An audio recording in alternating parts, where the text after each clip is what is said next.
नमस्कार प्यारे बच्चों, स्टडी पॉइंट देवास की ऑनलाइन क्लासेस में हम आपका स्वागत करते हैं।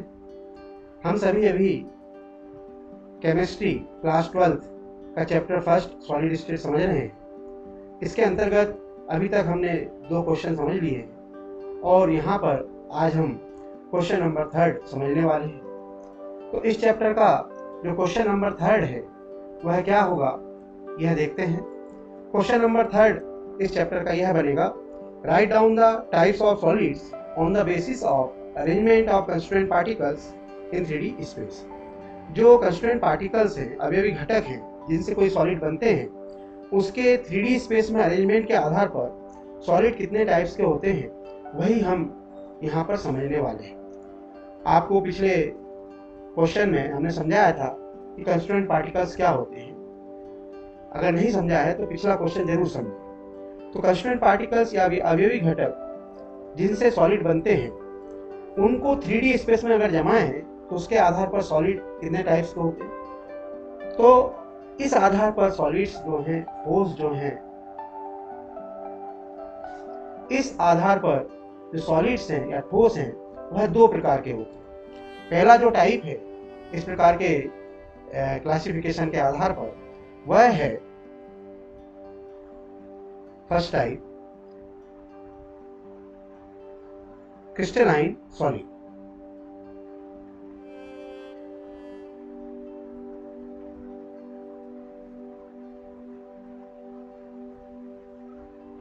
क्या है बेटे? Crystalline solid first type. Crystalline solid या क्रिस्टलीय ठोस क्या होते हैं? हमने जो कंस्ट्रेंट पार्टिकल्स देखे थे, ions, atom, molecules, metallic ions, इनको अगर हम एक छोटे छोटे स्फीयर के रूप में, गोलों के रूप में दर्शाएं तो क्रिस्टलाइन सॉलिड जो होते हैं उनमें ये जो कंस्ट्रेंट पार्टिकल्स हैं एक बहुत व्यवस्थित तरीके से जमे होते हैं, एक रेगुलर मैनर में जमे होते हैं। बेटे, हमारे घरों में जब दीवार वगैरह बनाई जाती है तो हम क्या देखते हैं, जो ईंटें हैं उनको एक रेगुलर तरीके से, एक व्यवस्थित तरीके से जमाया जाता है, एक डेफिनेट पैटर्न में जमाया जाता है, तो एक पूरी दीवार बन जाती है। उसी प्रकार क्रिस्टलाइन सॉलिड के अंदर ये कंस्ट्रेंट पार्टिकल्स, ये जो अवयवी घटक हैं, it may be atoms, it may be ions, वो 3D स्पेस में एक रेगुलर तरीके से जमे हुए, एक रेगुलर मैनर में जमे होते हैं। जैसा यहाँ दिख रहा है आपको, अभी यहाँ क्या दिख रहा है, एक डेफिनेट पैटर्न दिख रहा है आपको। किसका? कंस्ट्रेंट पार्टिकल्स का। काय में अभी तो ये जो हमारा डिस्प्ले है वह 2D है, तो आपको ये 2 डायमेंशनल है, पर एक आभास ले सकते हैं। चलिए इस प्रकार से बना दें अगर हम, तो ये 3D स्पेस हो गया। तो 3D स्पेस में ये कंस्ट्रेंट पार्टिकल्स व्यवस्थित तरीके से इस प्रकार से जमे होते हैं। और भी हम बना सकते हैं। तो एक आभास आपको आ रहा होगा कि 3D स्पेस में ये कंस्ट्रेंट पार्टिकल किस प्रकार से जमे हो सकते हैं।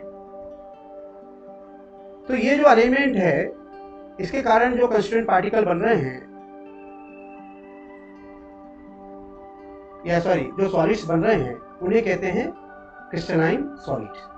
The solids in which the constraint particles are arranged in a regular manner in 3D space is called crystalline solid, क्रिस्टलीय ठोस। वे ठोस जिनमें की अवयवी घटक त्रिविमीय आकाश में, 3D स्पेस में एक निश्चित विन्यास में, एक निश्चित तरीके से जमे होते हैं, क्रिस्टलाइन सॉलिड या क्रिस्टलीय ठोस कहलाते हैं। बेटे, इन सॉलिड्स की क्या विशेषता होती है? पहली जो प्रॉपर्टी होती है इस टाइप के सॉलिड्स की, उसको अगर हम समझें तो पहली जो प्रॉपर्टी है तो वो यही है, जो कंस्ट्रेंट पार्टिकल्स हैं वो रेगुलर तरीके से जमे हुए हैं, रेगुलर अरेंजमेंट है। ठीक है, कंस्ट्रेंट पार्टिकल्स का। दूसरा, this type of solids have sharp melting and boiling point. जो मेल्टिंग और बॉइलिंग पॉइंट है इनका, वो शार्प होता है। These type of solids have sharp melting and boiling point. तीसरा जो टाइप है, सॉरी, तीसरी जो प्रॉपर्टी है इस प्रकार के सॉलिड्स की, they are anisotropic in nature.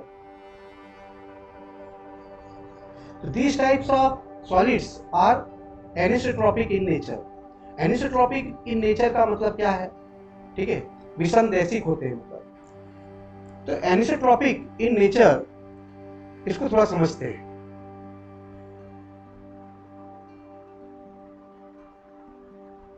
विषमदैशिक का क्या मतलब है?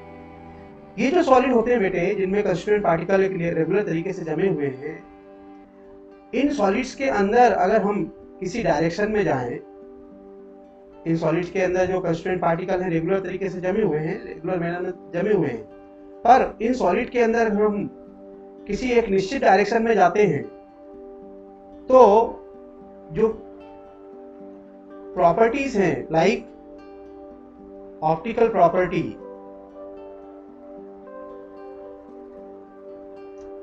इलेक्ट्रिकल प्रॉपर्टी,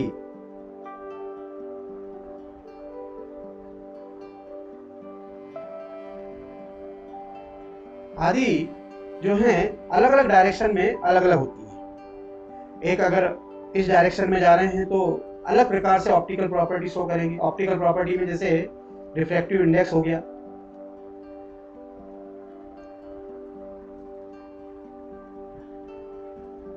रिफ्रैक्टिव इंडेक्स या एक ऑप्टिकल प्रॉपर्टी है। तो जो क्रिस्टलाइन सॉलिड होते हैं उनका रिफ्रैक्टिव इंडेक्स निश्चित नहीं होता, वो इस बात पर डिपेंड करता है कि हम किस डायरेक्शन में रिफ्रैक्टिव इंडेक्स मेजर कर रहे हैं। अंडरस्टैंड? तो जैसे आपका बर्फ है, आइस, आइस अगर ट्रांसपेरेंट भी है तो उसमें जो लाइट का बिहेवियर है बर्फ के अंदर अलग अलग डायरेक्शन में अलग अलग प्रकार से रहेगा। ठीक है, आर्यवासन में। परंतु जैसे कांच होता है, ग्लास, और प्लास्टिक होते हैं, ठीक है, इनमें ये जो ऑप्टिकल प्रॉपर्टीज हैं वह हर डायरेक्शन में सेम होती है। यही तो कारण है कि जो हमारे गॉगल्स वगैरह हैं, है ना, ये जो चश्मे हैं और जितने भी लेंस वगैरह हैं वह कांच से बनाए जाते हैं या तो प्लास्टिक से बनाए जाते हैं। क्यों? क्योंकि हर डायरेक्शन में जो ऑप्टिकल प्रॉपर्टीज है, रिफ्रैक्टिव इंडेक्स है और लाइट का जो बिहेवियर है हर डायरेक्शन में सेम है। परंतु क्रिस्टलाइन सॉलिड्स के अंदर जो है यह जो नेचर है, optical nature, electrical properties direction के अनुसार चेंज होता रहता है। इस बिहेवियर को कहते हैं एनिसोट्रॉपिक इन नेचर। तो चौथी प्रॉपर्टी है इस प्रकार के सॉलिड्स की, वह है they are true solids.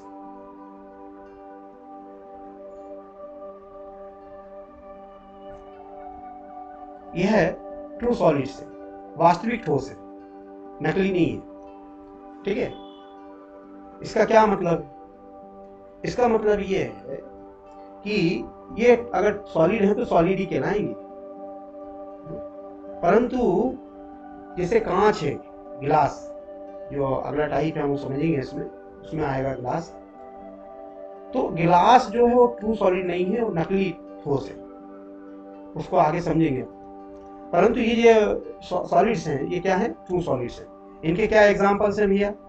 Crystalline solids के एग्जांपल जो हमने क्वेश्चन नंबर 2 में जितने भी एग्जांपल देखे थे, all these are the crystalline solid. तो यहाँ पर अगर देखें तो क्या क्या एग्जांपल हो सकते हैं? हमारा सिल्वर है, चांदी, कॉपर, गोल्ड, नमक, NaCl, all these are the examples of crystalline solids, क्रिस्टलीय ठोस के उदाहरण। अगला जो टाइप क्या है भैया सॉलिड्स का? अगला टाइप क्या होगा?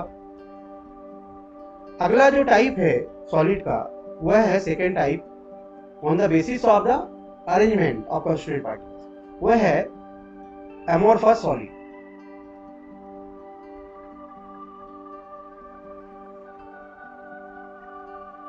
अक्रिस्टलीय ठोस। एमोर्फस सॉलिड का हिंदी में बोलते हैं अक्रिस्टलीय ठोस। एमोर्फस सॉलिड में क्या होगा?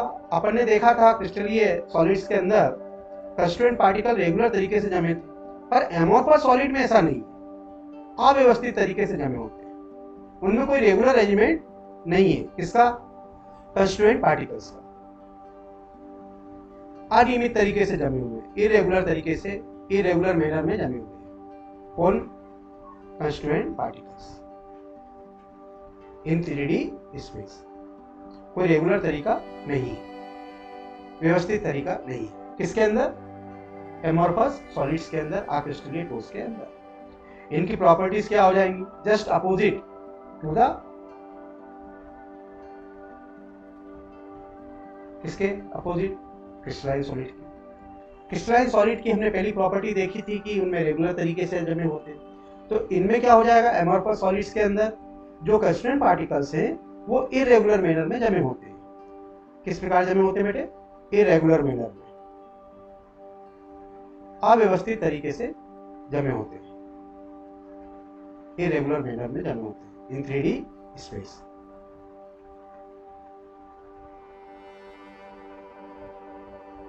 इन 3D स्पेस। जो सेकेंड प्रॉपर्टी होगी, सेकेंड प्रॉपर्टी क्या होगी इनकी?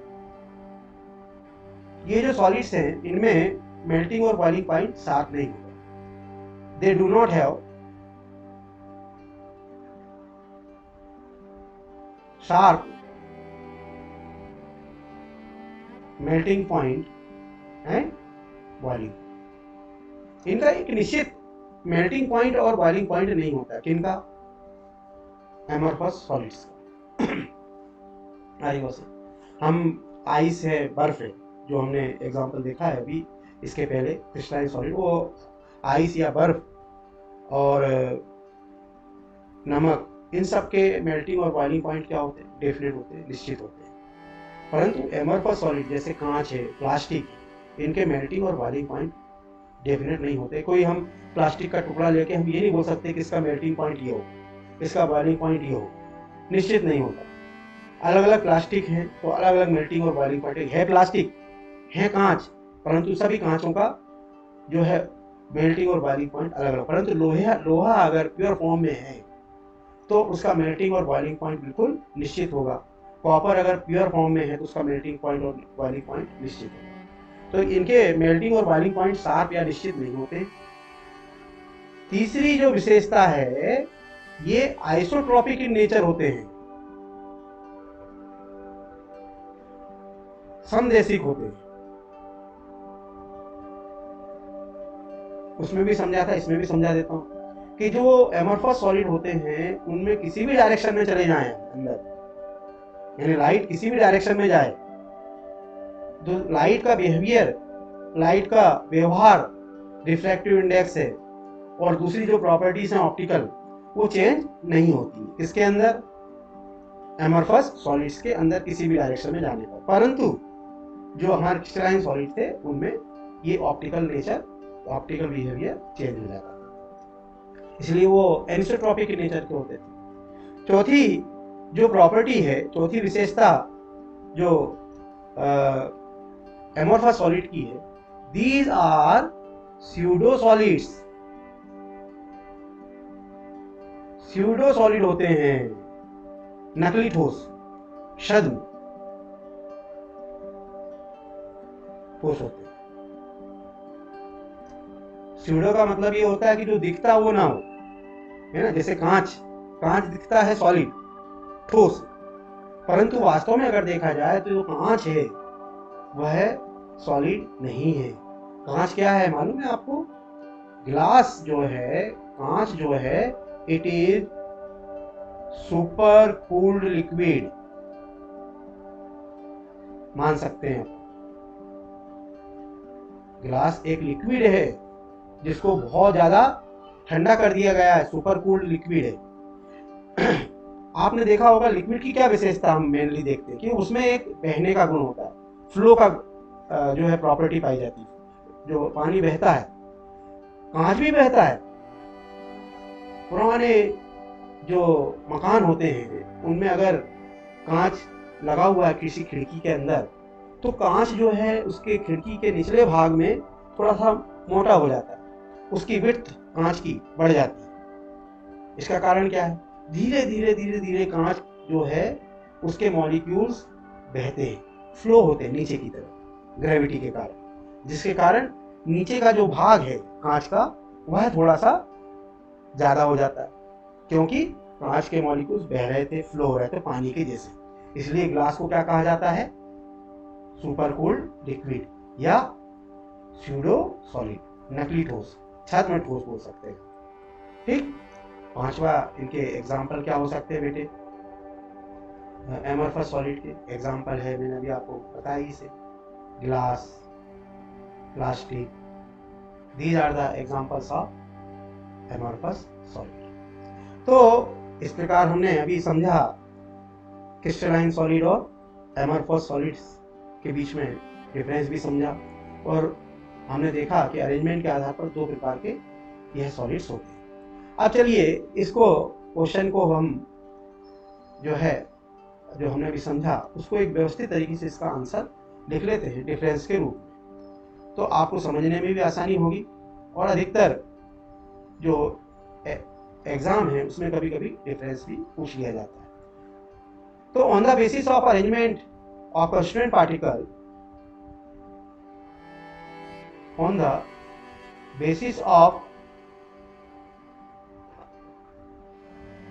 the basis of arrangement of constituent particles,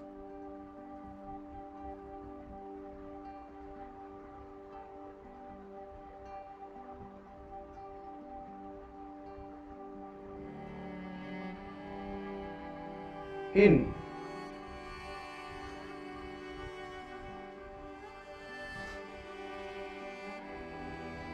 in 3D space,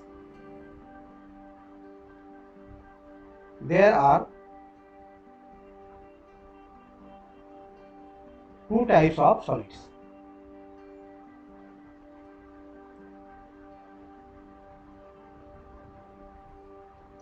ठीक है, दो प्रकार के ठोस होते हैं।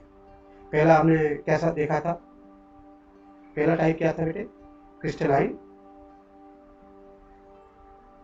सॉलिड।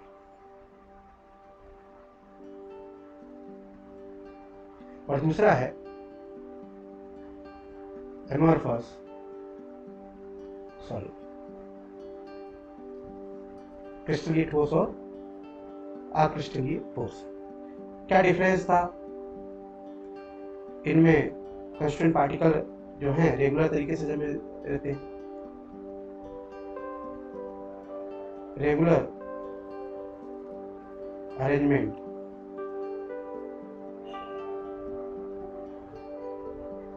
ऑफ कंस्टिट्यूएंट पार्टिकल्स,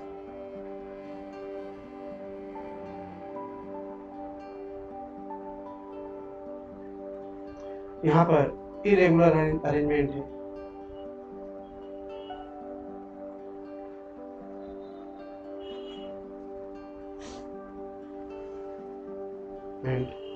किसका? ऑफ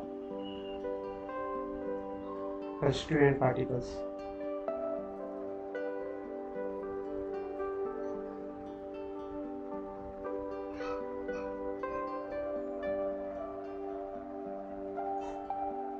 अगला जो डिफरेंस देखा था हमने, क्या देखा था बेटे? सेकेंड वाला, this is the first difference. Second difference क्या देखा था? They have sharp melting point and boiling point. इसमें does not have, do not have sharp melting point and boiling point. तीसरा डिफरेंस क्या देखा था हमने? इनमें जो है शार्प मेल्टिंग पॉइंट और बॉइलिंग पॉइंट नहीं होते। तीसरा जो हमने डिफरेंस देखा था वह देखा था, these are the anisotropic, these are anisotropic in nature, anisotropic in nature होते, और यह आइसोट्रॉपिक इन नेचर होते हैं।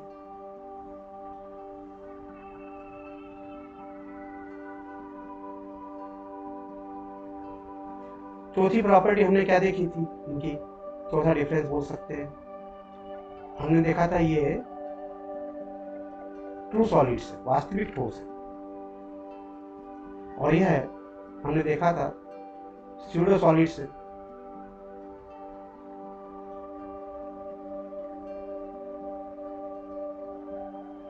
सॉलिड्स है, नकली ठोस है, अवास्तविक ठोस है। इनके एग्जांपल्स हैं copper, silver, NaCl, ice, all these are the examples of crystalline solid। इनके एग्जांपल हो जाएंगे हमारे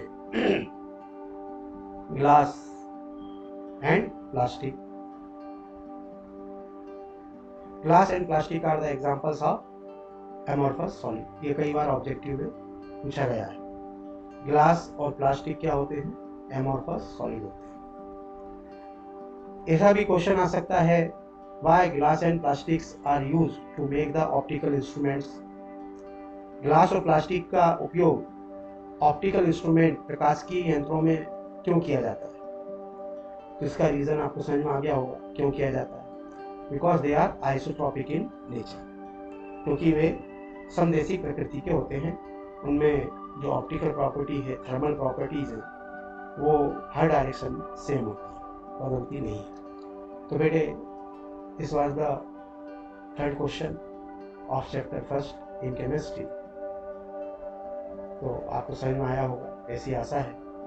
तो आइए अब हम हमारे अगले प्रश्न की तरफ चलते हैं, क्वेश्चन नंबर 4 इस चैप्टर का। Thank you.